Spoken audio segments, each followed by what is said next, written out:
The central image of today's readings is light. In Matthew, we are the light. In Isaiah, the light has come to us. In both circumstances, however, despite this difference, one thing is clear. This light is meant to be shared. Matthew states, "No one, after lighting a lamp, puts it under the bushel basket." It is very easy to turn the light of God into something self-centered. I believe, I worship, I follow Jesus. However, this self-centeredness is actually very counterintuitive. Light by design is not meant to be restricted to one person only. Just as we would not put a lamp under a bushel basket, why should we keep the light of God centered on ourselves?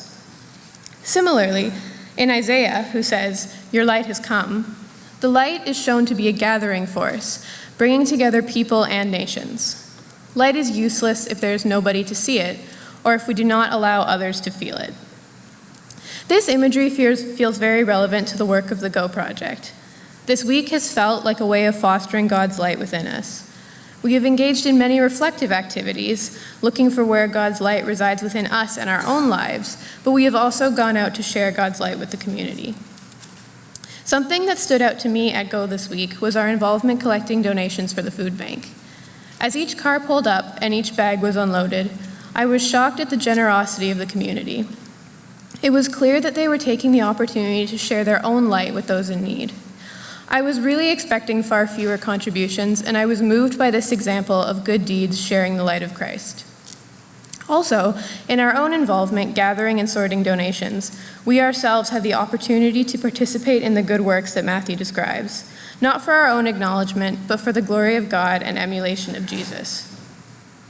This is only one of the things we've done this week, but I think it shows how important it is to heed the call to share God's light. It is clear that we are called to a greater purpose than merely holding light within us. At Go, we have been able to share this light with each other, the close community, and the wider community, doing good works and giving glory to our Father in heaven, as I hope we will be able to continue to do in the future.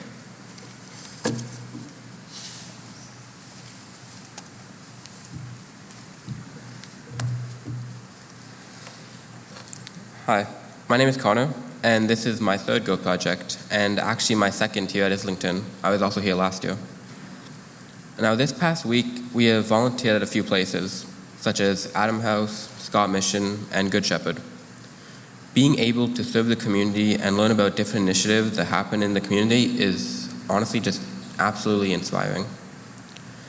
Now over this week, the motif of light was often brought up. And it has guided some of the things we did and talked about during something called Vespers, which is our evening prayer and debrief. This also guided my own thoughts, as I found myself trying to find the light in everything we did and everywhere we went. Even when we tackled tough issues, you could see the light in it all. For instance, we did a workshop with Kairos, an ecumenical movement who did the blanket exercise with us, which is an interactive exercise exploring the history behind the colonization of Canada and all that was done to the Indigenous peoples. It's an intense experience and can be quite emotional. But the fact that people are trying to teach others about the history that Canada is honestly too ashamed to even teach about in their own schools is amazing. And it really showed that there is light in all, no matter how dark it may seem. Now, spending a week with a bunch of people, most of whom you just met, and meeting new people at all the mission sites can be really cool. But the experiences you can have are even more amazing. Many of those experiences happened at the mission sites, such as at Scott Mission, where I was handing out food to people who needed it. It was very sad to see the amount of people who have the little reduced tag on their food slip, meaning that they were completely homeless and had no cooking implement to cook any of the frozen food we gave them. It was also sad when we had to tell them that we couldn't give them any more. But seeing how happy and thankful some of them actually were when they got the food was truly seeing God. It was a very inspiring place, and I'm so thankful that we got to participate in something so needed in the community. Serving the community is something that many enjoy, and for good reason. Doing something and making a difference in people's lives make you feel good, and it should. Because, like it says in the book of Proverbs over and over again, Blessed is the one who is kind to the needy. When we were at Good Shepherd, we made beds for the men who slept there. And even though that sounded like a small, somewhat menial task, it was important for them to see that someone cared, that their bed was clean and neatly made up, really made a positive impact on their mental well-being. Places like the Good Shepherd and Scott Mission that provide temporary beds are amazing, as they really try to help those who need it to get back on their feet, with being able to put an address on the resume to help them find a job and eventually find a more permanent housing option. These sorts of places help adults who have a tough time find themselves again. And although you don't have to be affiliated with any religion to benefit from their kindness, religion is one of the reasons that they were started in the first place, as our religion tells us to be kind, to try to help when we can, to look at those in need not with pity, but with a sense of opportunity to do good.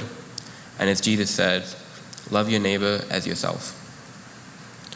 Seeing people who are truly made in God's image is something that I am honestly not accustomed to. But it seemed that over this past week, I have met well more than I can count. My job back all the way in North York is tending to the community garden there, mainly maintaining the plots that we rent out to the people in the community. In fact, the gardens back at Willowdale and Manuel were based off the gardens here at Islington. But the gardens here are so much more developed, and there are actually volunteers who want to help out. And the food all goes somewhere that needs it. It was truly inspiring to work with the volunteers who wanted to better the community with horticulture.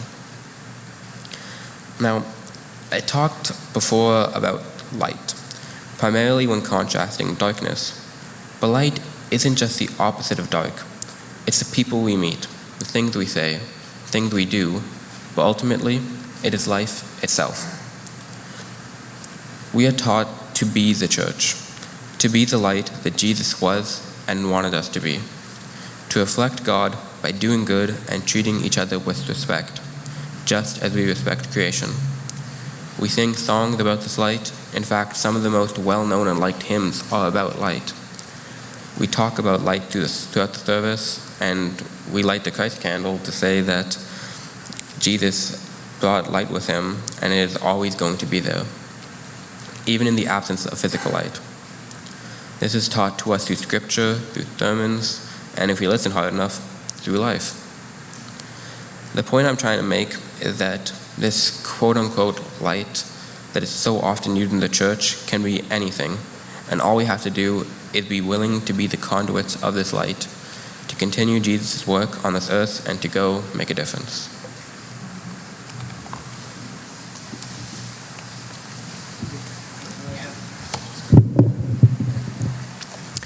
You are the light of the world.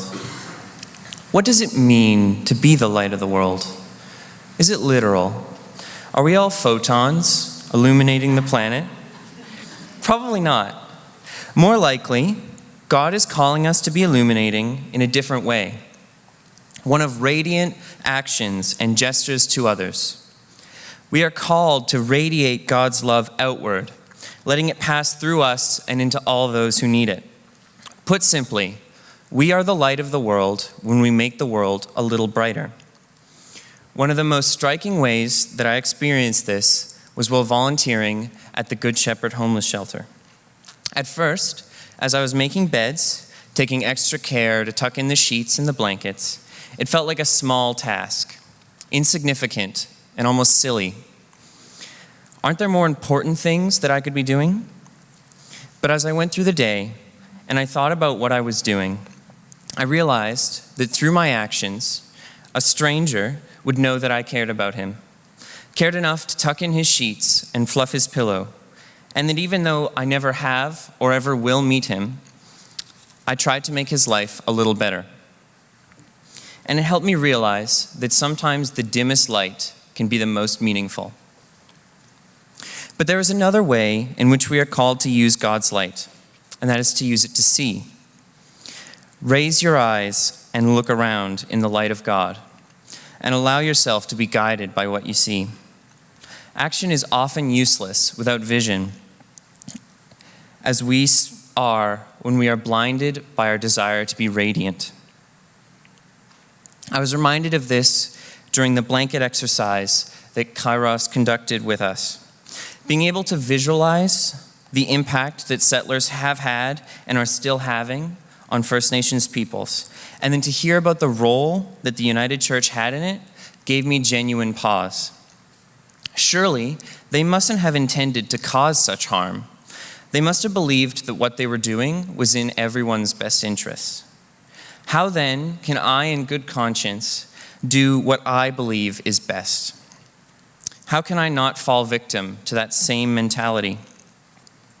In reflecting on this, it made me notice that God does not want me to decide what's best for others. God will guide us, bestowing us with our light, both so that we may shine for others and to be shepherded by the light to those who need it most. So be the light of the world. Let God's love shine through you so that all around you may bask in it. And let it illuminate the path that God calls you to lead.